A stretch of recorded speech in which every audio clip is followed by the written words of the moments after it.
बिस्मिल्लाहिर्रहमानिर्रहीम अस्सलामु अलैकुम वरहमतुल्लाहि वबरकातुहू। एक तरफ माफिया अदलिया और इदारों को बदनाम करने के लिए नाकाम कोशिशों में मसरूफ है, तो दूसरी तरफ आसिफ जरदारी ने इमरान खान के दौरे अमरीका से पहले बिलावल को अमरीका पहुंचने की हिदायत की है, जिसके बाद बिलावल जरदारी मुमकिना तौर पर 10 से 12 जुलाई तक अमरीका का दौरा करेगा और वहां पर खुफिया मुलाकातों के लिए लॉबिंग फर्म की खिदमात हासिल कर ली गई हैं। याद रहे कि इससे पहले भी बिलावल को आसिफ जरदारी ने खुफिया दौरे पर अमरीका भेजा था। ये वो मौका था जब वजीर आजम इमरान खान नए नए इख्तिदार में आए थे। अब दोबारा आसिफ जरदारी की हिदायत पर बिलावल को खुफिया मिशन पर अमरीका भेजा जा रहा है। सवाल ये पैदा होता है कि बिलावल जरदारी कौन सा मिशन लेकर अमरीका जा रहा है और आसिफ जरदारी का खुसूसी पैगाम किस शख्सियत को पहुंचाया जाएगा। मजीद तफसीलात में जाने से पहले हमारे चैनल को सब्सक्राइब करके बेल आइकन पर क्लिक करें ताकि हर आने वाली वीडियो का नोटिफिकेशन आपको बर वक्त मिल सके। नाजरीन कराम, एनआरओ की भीख मांगने वाली माफिया जिसने प्ली बार्गेनिंग के नाम पर खुफिया डील करने की कोशिश की, जो कि नाकाम साबित हुई, इसके बाद इसी माफिया ने जाली वीडियो रिलीज करके अदलिया और इदारों पर घनाउने इल्जामात लगाए। लेकिन इस माफिया को इस बात का बखूबी इल्म है कि तहकीकात के नतीजे में दूध का दूध और पानी का पानी हो जाएगा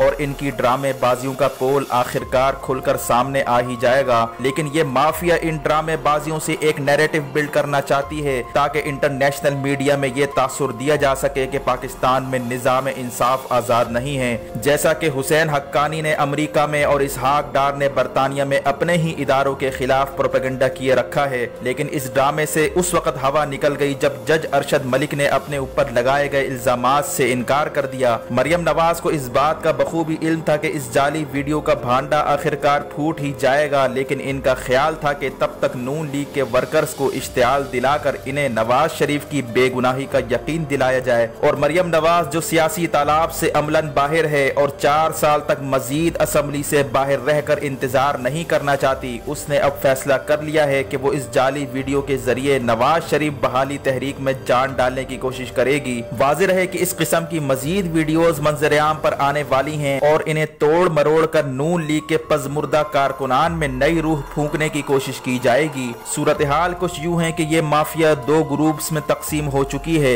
एक वो ग्रुप है जो टोटल असम्बलियों से बाहर है, जैसे नवाज शरीफ, मरियम नवाज, फजलुर रहमान से लेकर महमूद खान अचकजई और असफन यारवली वगैरह। दूसरा ग्रुप वो है जो असम्बलियों में तो मौजूद है लेकिन इनके पास इख्तिदार नहीं है, जैसा कि शहबाज शरीफ, बिलावल और आसिफ जरदारी वगैरह। जो टोला असम्बलियों से बाहर है उसकी ख्वाहिश है कि हुकूमत भी गिर जाए और असम्बलियां भी टूट जाएं, जबकि दूसरा टोला कहता है कि हुकूमत के खिलाफ तहरीक चलाई जाए ताकि किसी तरह असम्बलियों में रहकर कुछ न कुछ रिलीफ मिल जाए। और ये लोग फिलहाल हुकूमत गिराने के हक में नहीं, क्योंकि अगर असम्बलियां गिर गईं तो ये सारे के सारे जेलों में होंगे और प्रोडक्शन ऑर्डर के नाम पर बाहर नहीं आ सकेंगे। और इन दोनों ग्रुप्स में वाज़े इख्तलाफ उस वक्त नजर आया जब मौलाना फजलुर रहमान की जानिब से बुलाई गई APC में, जहां मरियम नवाज और फजलुर रहमान ने असम्बलियां तोड़ने की बात की, तो वहीं बिलावल और शहबाज शरीफ ने इस फैसले की मुखालफत करते हुए असम्बलियों में रहकर जदोजहद जारी रखने का फैसला किया और यूं बगैर किसी एलामिये के ये APC खत्म हो गई। लेकिन चूंकि असम्बलियों में रहने वाले ग्रुप को अब तक कोई एनआरओ नहीं मिल पा रहा और इमरान खान ने साफ साफ पैगाम भी पहुंचा दिया कि जितना भी पैसा लूटा है वो सारा का सारा वापस करना होगा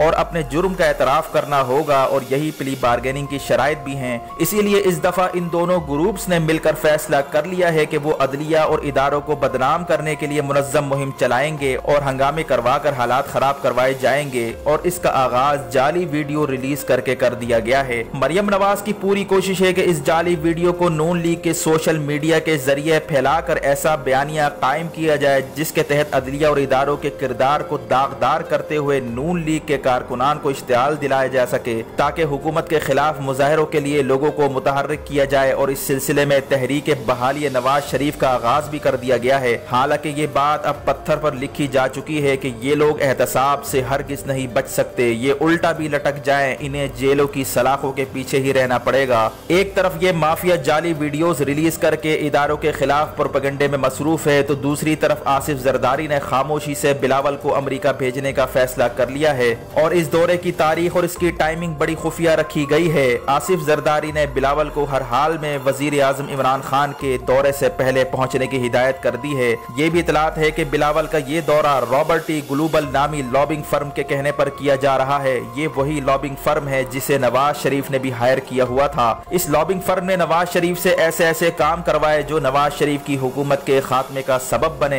बुनियादी तौर पर नवाज शरीफ और आसिफ जरदारी इस लॉबिंग फर्म को अमरीकी इंतजामिया और पेंटागन से खुफिया मुलाकातें करने के लिए इस्तेमाल करते रहे हैं, क्योंकि 2007 में रिपब्लिकन्स की हुकूमत थी जिन्होंने एनआरओ करवाया था। फिर वहां पर डेमोक्रेट्स की हुकूमत आई जिसने इस एनआरओ को मजीद आगे बढ़ाया। अब चूंकि इनकी हुकूमत खत्म हो गई, वहां पर ट्रंप की हुकूमत आ चुकी है जिसने आते ही पुरानी पॉलिसियां तब्दील करने का ऐलान किया है और एनआरओ ज़दा हुकूमतों की मदद से भी हाथ खींच लिया है। इसीलिए इस माफिया ने लॉबिंग फर्म हायर कर ली ताकि अपने मामलात अमरीकी इंतजामिया के साथ सेटल किए जा सके और अमरीका के जरिए पाकिस्तान पर एनआरओ या डील के लिए दबाव डाला जा सके। वाज़ेह रहे कि जब 2016 में डोनाल्ड ट्रंप अमरीका का सदर बना तो आसिफ जरदारी ने अमरीका का खुफिया दौरा किया था और ट्रंप टावर के पास रिहाइश इख्तियार की थी और काफी दिनों तक इसी इंतजार में बैठा था कि किसी तरह डोनाल्ड ट्रंप से मुलाकात हो सके, लेकिन काफी दिन ट्रंप टावर के सामने वाले होटल में गुजारने के बावजूद भी मुलाकात ना हो सकी और जरदारी को खाली हाथ वापस आना पड़ा था। इसके बाद जब वजीर आजम इमरान खान ने इख्तिदार संभाला तो उस वक्त बिलावल ने जरदारी के कहने पर अमरीका का दौरा किया। वहां पर लॉबिंग फर्म की दोबारा खिदमत हासिल की गई और कोशिश की गई कि अमरीका में मुनक्कद होने वाले सालाना प्रोग्राम नेशनल प्रेयर ब्रेकफास्ट में शिरकत करके ट्रंप से मुलाकात की जा सके ताकि माफिया के लिए कुछ रिलीफ मिल सके। लेकिन उस वक्त भी इतलात आई थी कि ट्रंप से तो मुलाकात नहीं हो पाई। अलबत्ता ट्रंप के दामाद ने बिलावल के साथ महज सेल्फी खिंचवाने पर इक्तफा किया और नतीजतन बिलावल को भी वापस खाली हाथ लौटना पड़ा। इस माफिया को उस वक्त शदीद मायूसी का सामना करना पड़ा जब अमरीका ने पाकिस्तान की इमदाद बंद कर दी। तो जवाब में वजीर आजम इमरान खान ने इस फैसले को खुशाइंद कहते हुए कहा कि अच्छा हुआ कि इमदाद बंद हो गई, इससे पाकिस्तान को अपने पैरों पर खड़े होने का मौका मिलेगा। इमदाद बंद होने के बाद माफिया के खिलाफ शदीद क्रैकडाउन शुरू कर दिया गया, क्योंकि पहले अमरीका की जानिब से जब भी इमदाद आती थी तो अमरीका पाकिस्तान के अंदरूनी मामलात में न सिर्फ मुदाखलत करता बल्कि कड़ी कड़ी शराइत भी रखता और मुल्क में एनआरओ ज़दा हुकूमतें तश्कील दिया करता, जैसा कि अमरीका की गुज़िश्ता हुकूमत कैरी लोगर बिल के तहत इमदाद दिया करती थी। लेकिन साथ साथ ये भी शर्त होती थी कि इनके बनाए हुए सेटअप और एनआरओ ज़दा हुकूमतों को कुछ ना कहा जाए, ये जो कर रहे हैं इन्हें करने दिया जाए। यही वजह है कि इमरान खान ने इस इमदाद को पाकिस्तान के लिए इंतहाई नुकसानदेह करार दिया था, जिसने इस माफिया को फलने फूलने और परवान चढ़ाने का मौका फराहम किया। अब इस इमदाद के बंद होने से सबसे ज्यादा खुशी इमरान खान को है, क्योंकि इमदाद बंद होने से अमरीका का रोल पाकिस्तान में खत्म होकर रह जाएगा। दूसरा यह कि अब माफिया के खिलाफ भरपूर कार्रवाई करने के लिए किसी की डिक्टेशन लेने की ना तो जरूरत होगी और ना पाकिस्तान किसी के दबाव में आएगा। इसी वजह से इमदाद बंद होने से सबसे ज्यादा तकलीफ इसी माफिया को हुई थी। नाज़रीन कराम, इमरान खान की हुकूमत कायम होते ही इमरान खान ने ऐसे ऐसे फैसले करना शुरू कर दिए थे जो इंटरनेशनल इस्टेब्लिशमेंट को जर्रा बराबर भी पसंद ना थे और इमरान खान शुरू से ही इनकी आंखों में खटक रहे थे। यही वजह है कि माफिया ने दोबारा बाहर की कुव्वतों से राब्ते करना शुरू कर दिए थे और इन्हें पैगाम दिया था कि हम आपके लिए वो कुछ कर सकते हैं जो आप बाहर से बैठकर भी नहीं कर सकते, लेकिन इसके बदले हमारी किसी तरह जान बख्शी करवाई जाए और हमें यहाँ से निकलवाया जाए। अमरीका जो कि अफगानिस्तान में पहले ही फंसा हुआ है और उसे पाकिस्तान की शदीद जरूरत भी है, वो इस पोजीशन में नहीं है कि वो इस माफिया की कोई मदद कर सके। दूसरी तरफ भारत ने इस माफिया को रियासत के खिलाफ पूरी तरह इस्तेमाल करने की कोशिश की, लेकिन ये सारे चले हुए कारतूस साबित हुए और वो मोदी जो नवाज शरीफ को बचाने के लिए बॉर्डर पर बमबारियां करवाता था वो भी खामोश दबक कर बैठ गया है, क्योंकि उसे महसूस हो चुका है कि ये माफिया इस पोजीशन में नहीं है कि वो भारतीय मफादात को तहफ्फुज दे सके। इसीलिए अमरीका, भारत समेत बैरूनी कुव्वतें इन पर हाथ रखने से हिचकिचा रही हैं। यही वजह है कि इस माफिया ने फैसला किया है कि इकट्ठे होकर रियासत के खिलाफ महाज़ाराई की जाए और जेल जाने से पहले हंगामे और मुजाहरे किए जाएं, ताकि बैरूनी कुव्वतों को ये बावर करवाया जा सके कि इस माफिया में अभी भी दम है, बस थोड़ा सा हाथ रखने की देर है।